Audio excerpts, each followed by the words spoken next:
A pleasant day to all my subscribers, my viewers, the obedient family, active citizens, and Nigerians. Thank you for joining me once again. Now, with the news making rounds on the social media space on the coalition, Nigerians are beginning to ask very vital questions. What interest does the coalition serve? What purpose is there for the coalition? Because trust me, it's as if clearly the coalition is set up to serve the interest of Bola Ahmed Tinubu. Clearly.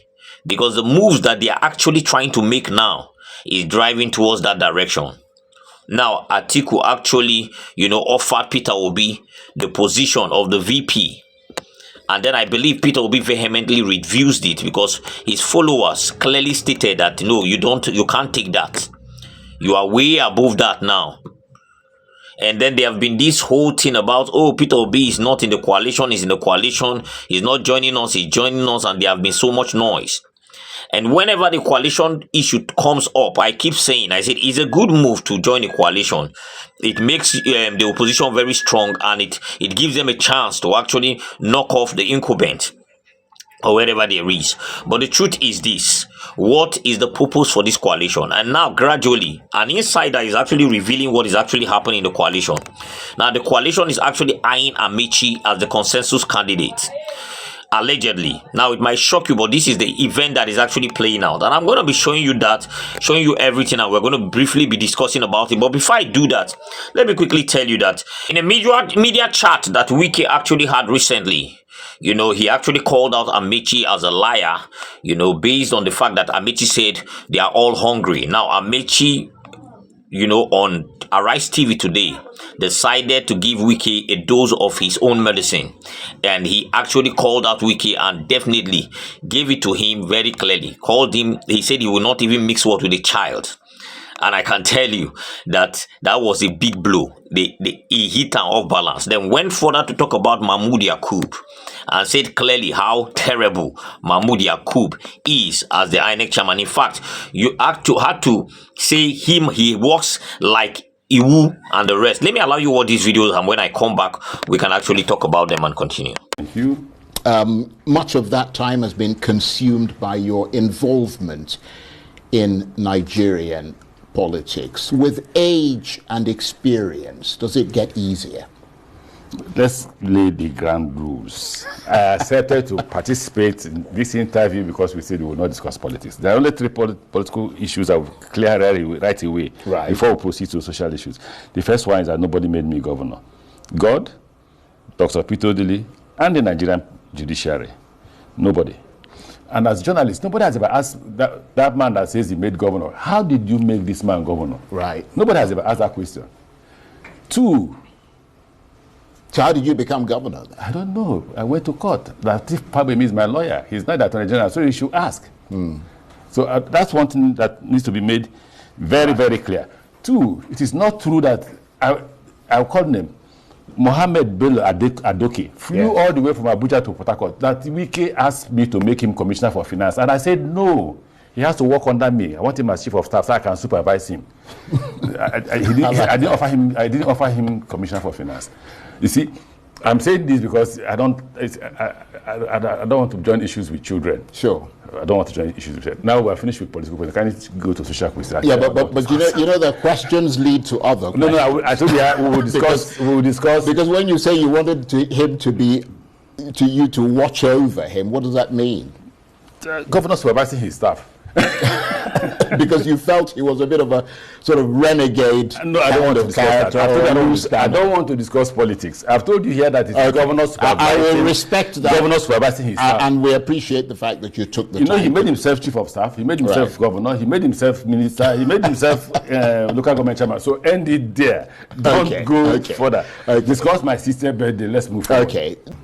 And again, you see, I want to say this again. It's political. The current chairman of INEC, if he was the chairman of INEC in 2015, would not have won. That's an important point. May God bless Jega. It's a very interesting point. Because the ground rules were clear. The current chairman of INEC can only be compared to you. Honestly. But obviously, have you seen a man who, when we were to register APC, Jegak opened the door, and once we comply with the registration requirement, he got APC registered. The current man, if like comply with all this, he will not register you. Already INEC is biased, working. But again, don't take me to politics. Can we please discuss? Right. Now you've seen it, right? In my own opinion, this is a fight of the destroyers of Nigeria and the people in Nigeria. So when you look at the two of them, you just, on a normal, power not supposed to any of their hands. Amechi is not in any way better than Wike. Wike is not in any way better than Amechi. In fact, Wike served under Amechi. That is just the truth. And then we have seen people that have actually been in the APC and have this one way or the other. In fact, Wike PDP, Amechi APC. But at the end of the day, we've seen them actually destroy this country because all of them had opportunities. They have had opportunity. In fact, Wike is still serving. Amechi is out, but Amechi had his own opportunities. What good did he do with it? And that is what I talk about. When they do one or two projects, they come out to make mouth, talk so much. Don't come and you guys were the ruiners of this country. So at the end of the day, both of you, if they talk about they talk about for real, two of them not even supposed they outside freely they talk about the prison, because these are the people that have messed up the country. These are the people that came in as the APC, and in fact, where do I even start from? Amechi from Rivers State Governor, all those things. Anytime you call this in and they say, hey, we walked, when I was there, we walked. How do we define walk in this country? How do we define somebody walked in this country? When you steal a larger percent of the money and then use a little to actually do one or two projects, does that connote that you actually walked? And that is why I sit down and look at all these people that celebrate mediocrity and I laugh, because these people are clearly there to actually mess up. They are clearly there to steal higher than what they actually use for the people. If they use everything that they get for the people, a lot of lives would have changed. People for no day here they suffer. The average citizen, the least Nigerian go they averagely okay. But because we understand work as do one or two projects, steal the rest of the money, they also want to put it that way. So they come out and say, when I was there, I did a lot. I did flyovers. So I'm not going to concern myself about what is actually going on between him and Wike, but I just said, let me put the news out there, a little snippet of the interview he had, while I dive you into the coalition plan, and when I come back, we'll wrap this up. Now, this is according to Easterblog Nigeria. He said, opposition coalition reportedly eye Amechi as 2027 consensus candidate. Now, let's get into the details of this. Now it reads, opposition coalition reportedly eyes Amechi as 2027 consensus candidate. Talks within Nigerians evolving opposition coalition may be leaning towards former Transportation Minister Rotimi Amechi as a possible consensus presidential candidate for 2027. According to the guidance, the coalition, spearheaded by former Vice President Atiku Abubakar and Labour Party Peter Obi, is facing internal tension, particularly over Obi's insistence on running again with his 2023 running mate Yusuf Dati Baba Ahmed. Amechi, who turned 60 on May 27th, signaled renewed political ambition during a birthday lecture themed Weaponizing Hunger. At the event, he disclosed he had told President Bola Tinubu he would not support his 2023 bid, citing concerns over national unity. The past 2 years have justified my decision, Amechi reportedly said. A source within the coalition steering committee told the Guardians that Amechi is being considered a unifying figure with cross-party appeal. The source also revealed that former Kaduna State Governor Nasir El-Rufai is part of the ongoing consultations, suggesting broader interest in an alternative to both Atiku and Obi. There is growing sentiment for a third option, the source said, with Amechi's strong national profile and backing from some in Buhari's APC camp. He is being seen as viable. In an effort to avoid the pitfalls of existing parties like SDP and ADC, coalition leaders are discussing the formation of a new political party, tentatively named the All Democratic Alliance. Dr. Umar Ardo, co-convener of the League of Northern Democrats, confirmed this discussion, emphasizing that a new platform would help avoid internal sabotage. "We don't want to inherit compromised structure," Ado said, denying that the new party is tailored to favor Atiku. Now, you can actually see what is actually going on with the coalition. Even in the coalition, because of ambition, personal interest, and all that, they are still struggling on who becomes the flag bearer, who will lead, who will not lead, and all that. And now you can see where they are tilting to destroy the South. I can tell you that this is an orchestrated plan to actually help Tinubu to win the next election, because if you bring Obi, if you bring Amechi, you are actually killing the chance of Peter Obi. You know, you are actually also killing the chance of Amechi, and then the South will deliberately go ahead and actually vote for Tinubu will get more opportunities there than the both of them added together, and you can see what is actually going down. So I just hope that, I don't want to put reactions, because the reactions, most of them are not nice. A lot of people are telling Obi, okay, right from time they've been telling, beware of this coalition. Some of them come with sheep clothing, but they are wolves. Now let's get back to the video, and then we can actually continue. Oh, this is the reason why we've been telling Peter Obi, be very careful. Treat very carefully, because I can tell you 90% of the people you are working with are wolves in sheep clothing. They are ambition driven and power driven. They are not there for the people. They are not actually there to better the situation in Nigeria. They are actually there for power grabbing, because a Peter Obi is present in a coalition. If it happens that he is, and then you are choosing an Amechi, please justify that. Let me understand.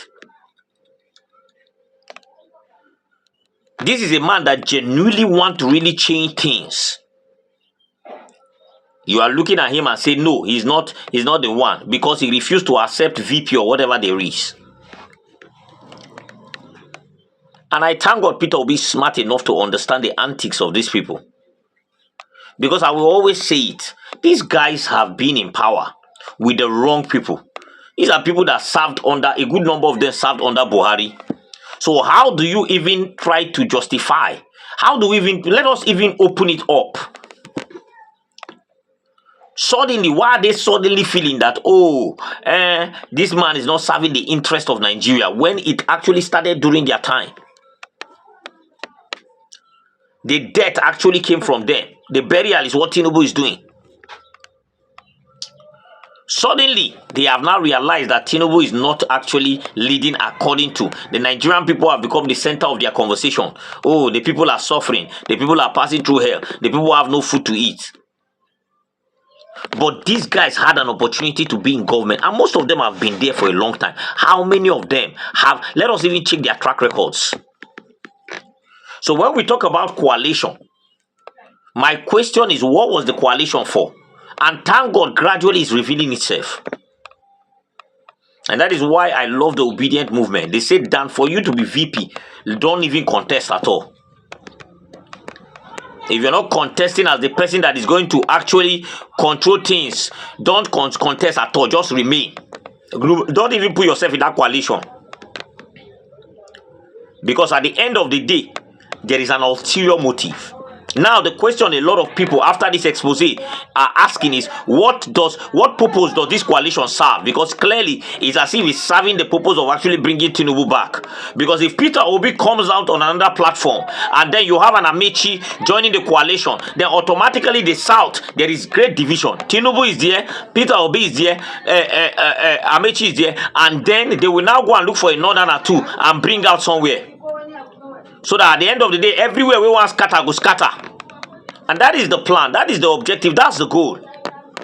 So I keep saying it. There is no, it has never been about the people. Because if it's about the people, ambitions will be dropped. People would, for the sake of the people, drop their own ambitions. They will look at it and say, okay, because of the fact that we want to actually better this situation, make life easier, make things better, let us actually drop this ambition and just look for one person that really, really means well for the people and push him there. Clearly, it is trying to destabilize the South.